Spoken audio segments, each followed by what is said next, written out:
Salut! Sunt Lenuța și astăzi am ales să vă prezint un aparat care vine în ajutorul întreținerii frumuseții noastre. O să folosesc aparatul pe un ten ușor acneic.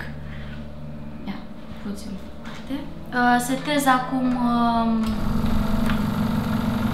intensitatea, care va fi ceva mai mărișoară.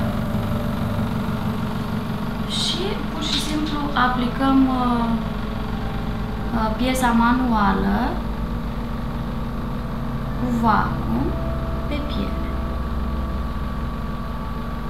Ideea este să o plimbăm ușor, ușor. Da? Vedeți cum lasă așa o ușoară urmă de cristale? Da? El suflă cristalele pe piele, cristale abrazive, descoamând pielea moartă și prin același tub o aspiră. Acum probabil vă întrebați care este de fapt efectul acestei proceduri. Ei bine, procedura stimulează pielea să producă noi celule. În momentul când pielea își pierde primul strat, da, ea are tendința să-și refacă ce a pierdut. Așadar, se formează un strat de celule noi, ceea ce de fapt înseamnă regenerare. Efectul se va vedea încă de la prima ședință. Pielea este mult mai luminoasă și avem senzația de prospețime și curățenie. Pentru anumite probleme a tenului, acnee, pete, pigmentare, este nevoie de un ciclu de 5-8 ședințe minim și după aceea se vor vedea rezultatele dorite. În urma acestor ședințe de microdermabraziune vom avea o piele mai tonifiată, mai elastică și textura și culoarea uniformizată.